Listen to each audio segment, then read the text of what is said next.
La primera exposición del día de hoy para dar inicio al primer Foro Nacional sobre la Cuarta Revolución Industrial viene de la mano del señor Gabriel del Castillo. Él es Bachelor of Arts en Desarrollo Internacional por la Universidad de Sussex. Además, es miembro del Global Scanning Network del Copenhagen Institute for Future Studies. Ha participado del Summer Retreat on Strategic Foresight del School of International Futures, donde se capacitó en el desarrollo de escenarios para la estrategia y en cómo cómo pasar de la estrategia a la acción. Él actualmente viene llevando a cabo una labor como vicepresidente del Instituto del Futuro. Hoy nos va a dar una ponencia sobre las revoluciones industriales y los saltos al desarrollo. Bienvenido, Gabriel. Muy buenas tardes. Muchas gracias, Piero. Buenas tardes a todos y gracias a los que nos están acompañando. Tengo una presentación, voy a compartir mi pantalla. Como les decía, Piero, yo soy Gabriel del Castillo, soy vicepresidente del Instituto del Futuro, y hoy día les voy a hablar sobre revoluciones industriales y saltos hacia el desarrollo, ¿no? ¿Cómo conectamos estas dos cosas? Esto es algo bien interesante porque significa que estas revoluciones industriales no solo son algo para la economía o para el comercio, la industria, es algo que afecta directamente la vida de las personas y puede hacerlo para bien. Entonces, primero que nada, entendamos, ¿qué son las revoluciones industriales? ¿No? Ha habido una pequeña introducción a la cuarta revolución industrial, pero en general, ¿cuáles han sido las otras? ¿No? Y cómo se han conectado con el desarrollo. Entonces empezamos por ahí. Ha habido 4 hasta el momento. La primera, en el siglo XVIII, que empezamos con la medición, el motor, esto empezó en la industria textil sobre todo. La segunda, que funcionó sobre todo en el Reino Unido, en Estados Unidos, en Alemania, empezó con la producción en masa, líneas de ensamblaje, energía eléctrica, gas, petróleo. Y la tercera, que es más reciente, es del siglo pasado, y acá hablamos sobre todo de electrónicos, de computadoras, automatización, la llegada del Internet, las telecomunicaciones. Ahí fue donde estuvo la transformación. Y la industria 4.0, que es, vamos a verla con un poco más de detalle más adelante. Pero entonces, veamos cómo se conectan estas cosas, estas revoluciones, con beneficios para las personas, ¿no? En el caso de la primera, a las fábricas textiles. Esto significa no solo mayor productividad, significa un avance en la productividad. Pasamos de sociedades agrícolas mayormente a industrializadas, hubo una mecanización del trabajo. El motor a vapor permitió que los ferrocarriles conectaran las ciudades, grandes distancias que antes podían tomar semanas en recorrerse, ahora tomaban días, y las que tomaban días, ahora horas quizás. Y esto llevó a niveles de urbanización nunca antes visto. La imprenta a vapor, también junto con la necesidad de tener trabajadores calificados para las fábricas, llevó a una masificación de la educación. Entonces hubo un gran progreso durante esa primera revolución industrial. En el caso de la segunda, podemos estar más familiarizados con lo que involucró, ¿no? La famosa línea de ensamblaje de Ford, la producción en masa, ¿no? Los teléfonos, aparece aviones, carros por primera vez. Y esto, viendo el caso del Reino Unido, por ejemplo, vemos cómo aumentaron los salarios, cómo aumentó la esperanza de vida. Esto no solo fue económico, como se ve acá, ¿no? Hubo una mejora en la salud. Eh, Esto porque cambió la forma en que la gente vivía, la forma en que la gente trabajaba, sobre todo. La tercera, esto es mucho más reciente, y quizás el mejor ejemplo sean los famosos tigres asiáticos. Más han aprovechado esto. Singapur, Taiwán, Corea del Sur, Hong Kong. En este gráfico podemos ver su PBI per cápita en comparación al de Estados Unidos, desde los 70s. ¿Cómo ha aumentado? Era una fracción en un inicio. En el caso de Corea era 10% más o menos. Ahora es más del 50%. En el caso de Singapur lo ha superado ampliamente. Y no solo esto, no solo son indicadores económicos, es lo que digo. Han creado industrias, han creado empresas, marcas reconocidas globalmente. Y nosotros las conocemos. Asus, la marca de computadoras de Taiwán, está en todo el mundo. Hong Kong es un hub financiero para toda Asia, para el mundo. En realidad, Singapur también funciona como un hub financiero, es probablemente el mejor ejemplo de un smart city en el mundo. Tienen marcas acá como la que vemos de Razer, que son accesorios para juegos de video, cosas que no se nos ocurren, pero son industrias potentes. En el caso de Corea del Sur, probablemente tenemos más ejemplos, ¿no? Hyundai, Suzuki, Kia, marcas de carros, ¿no? También tecnología, Samsung. Entonces, ellos han sabido aprovechar estas revoluciones, esta revolución industrial, estas oportunidades. Nosotros tenemos que saber hacer lo mismo. La historia de la humanidad, si le damos una mirada larga, vemos cómo estas revoluciones industriales que empiezan más o menos en el siglo XVIII, donde empiezan a dispararse estas curvas, no solo aumenta el PBI o los indicadores económicos, la esperanza de vida crece exponencialmente. Sale gente de la pobreza, más países que viven en democracia, y todo eso es exponencial en los últimos menos de 300 años. Entonces las oportunidades están ahí. Pero vamos a pensar un poco en esta cuarta revolución industrial. Hay que entenderla bien si queremos poder. ¿Qué tiene de especial? Primero veamos qué es lo que ha impulsado todo ese desarrollo desde que, bueno, esto quizás viene desde la tercera revolución industrial, pero hoy en día ha avanzado tanto que es lo que está impulsando el desarrollo de muchísimas tecnologías. Es este avance tecnológico exponencial. Gordon Moore, el fundador de Intel, fue el primero en hacer esta observación, que el número de transistores en los circuitos integrados, es decir, en los microprocesadores, duplicaba aproximadamente cada 2 años, es decir, la capacidad de cómputo de estos chips ha avanzado exponencialmente. Miren dónde estaba en el 70 y miren dónde está ahora. Es enorme la diferencia. Y eso sigue avanzando.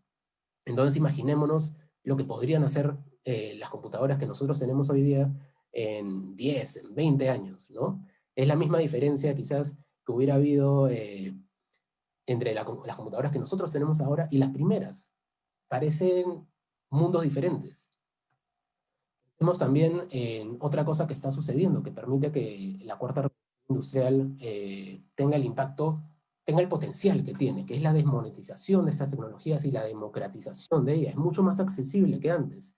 Si vemos, bueno, un ejemplo clarísimo es el de los teléfonos celulares, que ahora todos tenemos uno y todos tenemos acceso a Internet y acceso a servicios, todo acá en la palma de nuestra mano. Pero veamos, por ejemplo, acá la energía solar, que hace 10, 15 años se consideraba muy cara, poco viable, poco práctica. A pesar de que, claro, era muy bueno tener energías renovables, pero no se veía por dónde pudiera adoptarse. Pero miren lo rápido que han bajado los costos de esta tecnología. Y esto por avances en la tecnología. Y esto se relaciona directamente con la adopción de la misma. Ahora no son solo unos cuantos paneles solares aquí y allá. Hay países en que tienes granjas enteras, campos enteros de paneles solares para proveer energía. Las energías limpias están llegando con fuerza. Y esto es una de las tendencias que están haciendo que las tecnologías de la cuarta revolución industrial estén al alcance de nuestras manos, al alcance de todos, ¿no? Veamos algunas tecnologías, esto de la adopción acelerada que estamos hablando, ¿cuántos han demorado en llegar a los 50 millones de usuarios, ¿no? Veamos la diferencia, ¿no? El teléfono, 75. Estamos hablando de la segunda revolución industrial, los móviles, 62.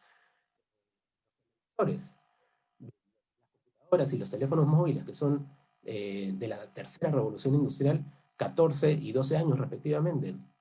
Facebook 4, Pokémon Go 19 días. Imaginémonos lo que puede ser una tecnología que en 19 días puede llegar a 50 millones de personas. Imaginemos lo que es eso, intentémoslo en ese contexto.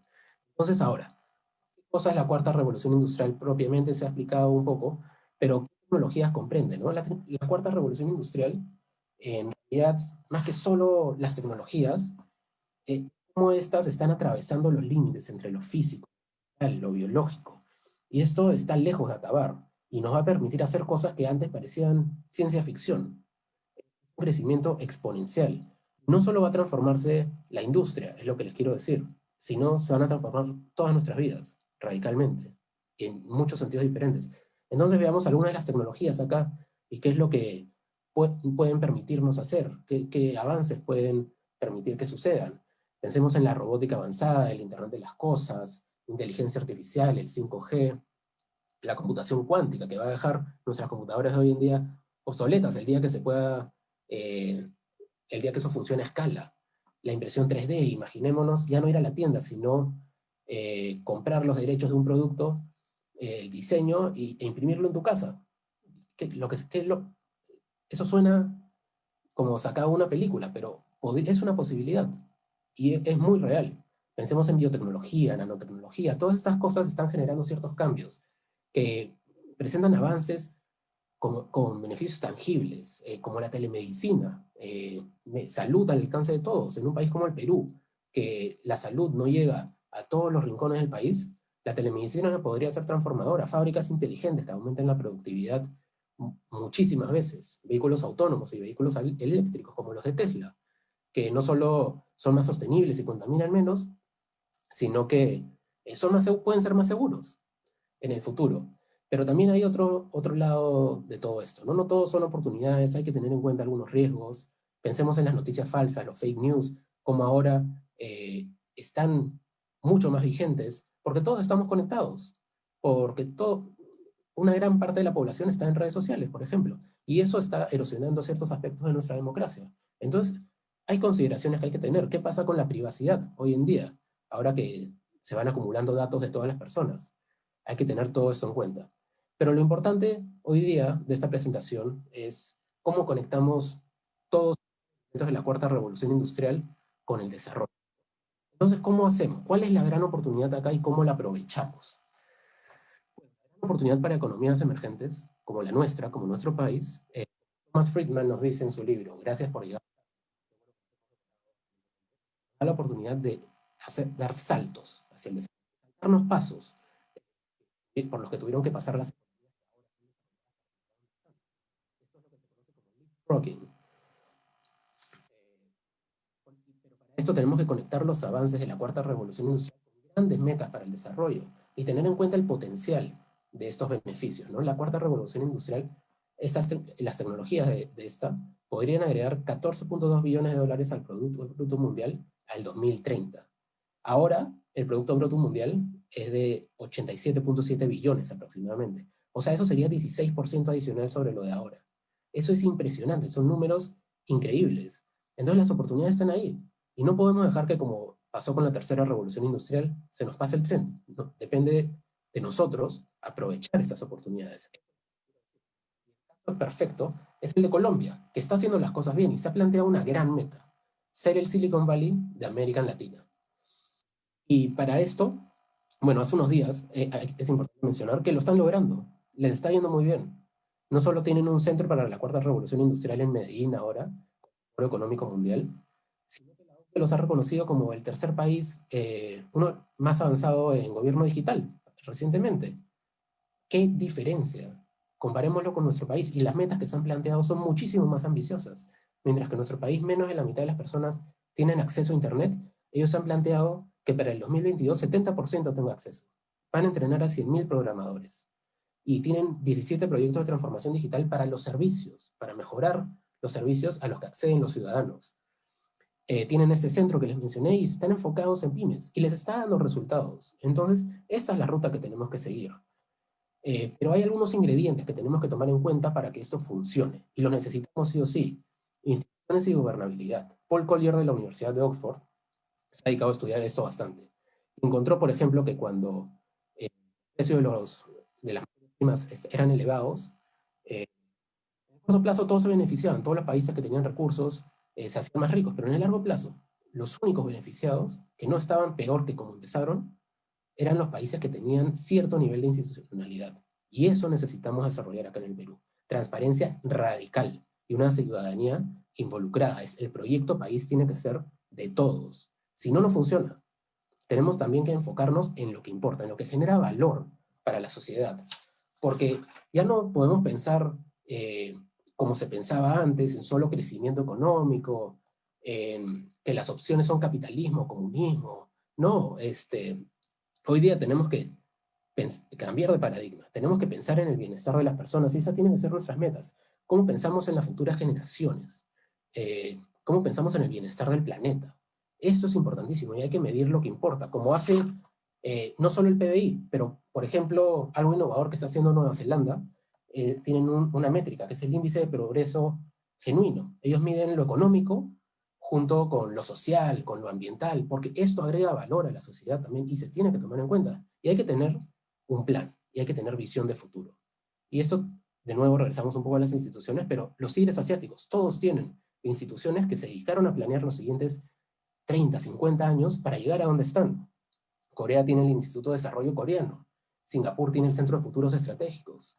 Bueno, incluso China tiene un plan China 2050, incluso hasta más adelante. Entonces, las metas que nosotros tenemos que tomar están ahí y son bien claras. Son los objetivos de desarrollo sostenible. Tenemos que aprovecharlos. No tenemos que inventar la pólvora, ya sabemos cuáles son. ¿Cómo los conectamos entonces con la revolución industrial? ¿Qué tiene que ver esto? Bueno, resulta que las tecnologías de la cuarta revolución industrial pueden apoyar directamente muchos de los objetivos de desarrollo sostenible. En este gráfico se puede ver que 10 están apoyados, de los 17 están apoyados directamente, el 70% de los 169 objetivos específicos se pueden alcanzar haciendo uso de estas tecnologías, ¿no? Entonces, pensemos en algunos ejemplos, en industrias modernas, por ejemplo, que en Perú extraigamos litio y lo procesemos para hacer baterías para carros eléctricos. Pensemos en educación a distancia, medicina de precisión, haciendo uso de biotecnología y nanotecnología, energías renovables para combatir el cambio climático. Nuestro país es muy vulnerable a este. Entonces, el enfoque que tenemos que tener tiene que ser pensado en metas grandes, metas importantes, que son sostenibles, los grandes desafíos. Después, tenemos que pensar en misiones, un enfoque basado en misiones, en desafíos, misiones más específicas. Y tenemos que pensar en qué sectores se involucran, qué tecnologías, cómo se conecta todo esto, y finalmente ya pensar en proyectos para cumplir de políticas públicas, proyectos de investigación y desarrollo. Este es el enfoque que tenemos que empezar a adoptar. Pero veamos un ejemplo. Esto se hizo para Chile, esto lo hizo el BID para Chile. O Chile es un país minero, igual que nosotros.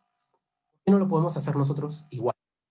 Ellos, al igual que nosotros, querían un desarrollo sostenible e inclusivo. Y miren la misión que se plantearon, una minería virtuosa, inclusiva y sostenible para mejorar la calidad de vida de las generaciones actuales y futuras para el 2035. ¿Por qué no querríamos eso? Claro que hay que quererlo, y hay que hacer lo necesario. Metas específicas, de proveedores de clase mundial, 4.000 millones de dólares en exportaciones de bienes y servicios. Son metas ambiciosas, pero que se sabe qué es lo que qué elementos hay que usar para cumplirlas. Infraestructura, universidades, innovación, medio ambiente, proveedores, capital humano, todo esto articulado con las tecnologías de la cuarta revolución industrial. Y por último, ya proyectos muy específicos de estándares sociales para proyectos e inversiones mineras, usar tecnologías limpias. Y por último, solamente, ya estoy acabando, les quiero decir que las tecnologías de la cuarta revolución industrial, con los objetivos de desarrollo sostenible, con grandes metas que nos permitan dar, es posible. Estos son solo algunos ejemplos, pero hay un mundo de posibilidades y se puede hacer. Imaginémonos un poco todo lo que podríamos lograr, ¿no? Si hacemos esto, minería y otras industrias sostenibles que saquen a gente de la pobreza, que sean inclusivas, educación, haciendo uso de la tecnología a distancia, que alcance a todos, que funcione. Este año, qué bien hubiera sido que hubiéramos tenido eso desarrollado, una economía verde para un país tan vulnerable al cambio climático, hogar del Amazonas, por ejemplo, salud de precisión, que alcance a todos los peruanos, y empleos con futuro, empleos dignos. Entonces las posibilidades están ahí. Hay que saber aprovecharlas, hay que tener el enfoque correcto y hay que conectarlo con estas tecnologías de la cuarta revolución industrial. Muchas gracias. Una lámina con un poco lo que es el Instituto del Futuro. Nos pueden encontrar en nuestra página web www.idf.pe, en redes sociales, en Twitter, Instagram, LinkedIn y Facebook.